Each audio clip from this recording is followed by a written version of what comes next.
உலக தமிழ் நெஞ்சங்கள் அனைவருக்கும் வணக்கம். இன்னைக்கான இந்த வீடியோவில் வரக்கூடிய கிருஷ்ண ஜெயந்தி அன்று உங்கள் வீட்டின் பூஜையில் இந்த பொருட்களை மறக்காமல் வையுங்கள். கிருஷ்ணனுடைய அருளினால் உங்கள் வீட்டில் சகல செல்வங்களும் நிறைந்திருக்கும். எந்தெந்த பொருளை இந்த நாளில் பூஜையில் வைக்கணும், பூஜை செய்கிறதுக்கு உகந்த நேரம் என்ன, வழிபாட்டு முறைகள் என்ன அப்படின்றத பற்றியெல்லாம் இந்த வீடியோவில் பார்க்கலாம். வீடியோக்குள்ளே போகிறதுக்கு முன்னாடி என்னோட சேனலை சப்ஸ்கிரைப் பண்ணிக்கோங்க. பக்கத்தில் இருக்கக்கூடிய பெல் பட்டனையும் ப்ரெஸ் பண்ணிக்கோங்க.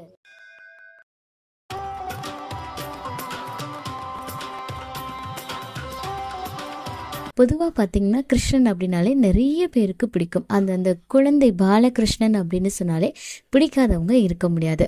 ஸோ கிருஷ்ணனை எல்லாருடைய வீட்டிலுமே எழுந்தருள வைத்து அவருடைய அருளை பெறுவதற்கான ஒரு அற்புதமான நாள் அப்படின்னு சொன்னால் இந்த கிருஷ்ண ஜெயந்தி. ஸோ இந்த வருடம் ஆகஸ்ட் 26 திங்கட்கிழமை, அதாவது நாளைக்கு நமக்கு வருது. இதோடு தேய்பிறை அஷ்டமி, கிருத்திகை, இந்த மாதிரி நிறைய நல்ல நாட்கள் ஒன்றாக சேர்ந்து இந்த நாளில் வருவது அப்படின்றது இது ரொம்ப சிறப்பான ஒரு நாளாக இருக்கு. நிறைய பேர் பார்த்தீங்கன்னா குழந்தை வரம் வேண்டி இருப்பாங்க. அவங்க எல்லாமே இந்த கிருஷ்ண ஜெயந்தி அன்னைக்கு வழிபாடுகள் செய்கிறது அப்படின்றது ரொம்ப நல்ல ஒரு பலனை கொடுக்கும்.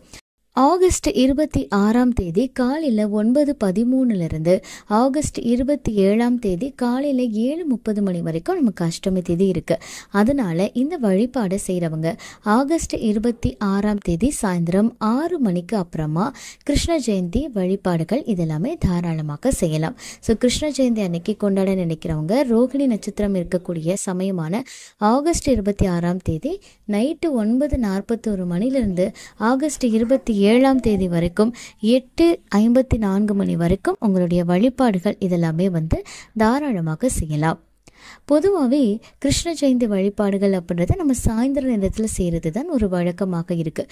ஏன்னா கிருஷ்ணரை வரவேற்க ஆயர்பாடியில் சாயந்தர நேரத்தில் தான் விளக்கு ஏற்றி மேலதாளங்கள் எல்லாமே வச்சு கோபியர்கள் கொண்டாடினதா ஒரு வழக்கம் இருக்குது. அதுதான் கிருஷ்ணர் அவதரித்த நேரமாகவும் சொல்லப்படுது. அதனால் இந்த நேரத்தில் நீங்கள் வழிபாடுகள் செய்கிறது அப்படின்றது ரொம்ப நல்லது.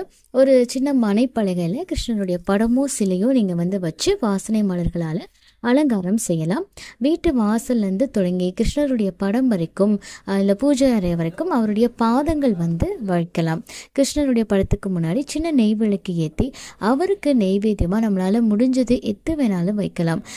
இனிப்பு வகைகள் அவருக்கு ரொம்ப பிடிக்கும். இந்த பலகாரங்கள், முறுக்கு, சீடை, லட்டு, ஜிலேபி, பால்கோவா, இந்த மாதிரியான பக்ஷணங்கள் அவருக்கு ரொம்ப ரொம்ப பிடிக்கும். அதனால் கண்டிப்பாக நீங்கள் அவருக்கு வைக்கலாம். அதோடு சேர்த்து நீங்கள் முக்கியமாக இந்த 5 பொருட்களை வைத்து வழிபாடு செய்கிறது அப்படின்றது ரொம்ப ரொம்ப நல்லது. ஏன்னா கிருஷ்ணனுக்கு பார்த்திங்கன்னா விருப்பமானது அப்படின்னு பால் சம்மந்தப்பட்ட பொருட்கள். அப்போ நீங்கள் பால், தயிர், மோர், வெண்ணெய், நெய், இந்த 5 பொருட்களையும் கட்டாயமாக படைங்க.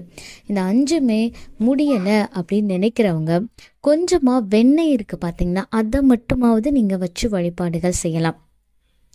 இல்லைங்க வெண்ணெய்லாம் என்னால் வாங்க முடியாது அப்படின்னு நினைக்கிறவங்க கவலையே பட வேணாம். நம்ம வீட்டில் பால் இருக்கும் இல்லைங்களா, அந்த பாலை சுத்தமாக காய்ச்சி அதில் கொஞ்சமாக நாட்டு சர்க்கரையோ இல்லை கற்கண்டோ இதை போட்டு நீங்கள் கிருஷ்ணனுக்கு மனசார வச்சு வழிபாட்டு செய்தீங்க அப்படின்னா உங்களுடைய வழிபாடுகளை அவர் ஏற்றுப்பார். அப்புறமா கிருஷ்ணனுக்கு உரிய நாமங்கள், பாடல்கள், மந்திரங்கள் இதெல்லாமே சொல்லலாம். இல்லைங்க எனக்கு அதெல்லாம் தெரியாது அப்படின்னா கிருஷ்ணனுடைய பேரை சொல்லி மட்டுமே நீங்கள் வழிபாடுகள் செய்யலாம். அப்புறம் கிருஷ்ண ஜெயந்திக்காக நீங்கள் போட்ட அந்த பாதங்கள் அன்றைக்கி நைட்டு ஃபுல்லாக அப்படியே வச்சுடுங்க. அடுத்த நாள் காலையில் அந்த இதெல்லாமே நீங்கள் அழிச்சிடலாம். இந்த மாதிரி நீங்கள் ஒரு துணியால் தான் அதை எப்போவுமே சுத்தம் பண்ணணும். இந்த விஷயத்தை மட்டும் நீங்கள் நாளை கிருஷ்ண ஜெயந்தி அன்னைக்கு செய்தீங்க அப்படின்னா நல்ல பலன் உங்களுக்கு நிச்சயமாக கிடைக்கும். இந்த தகவல் உங்களுக்கு பயனுள்ளதாக இருக்குது அப்படின்னா மறக்காம உங்கள் நண்பர்கள் கூட பகிர்ந்துக்கோங்க. மேலும் இது போன்ற ஆன்மீக தகவல்களுக்கு என்னுடைய சேனலை நீங்கள் சப்ஸ்கிரைப் பண்ணிவிட்டு பக்கத்தில் இருக்கக்கூடிய பெல் ஐக்கானையும் ப்ரெஸ் பண்ணிக்கோங்க. நன்றி.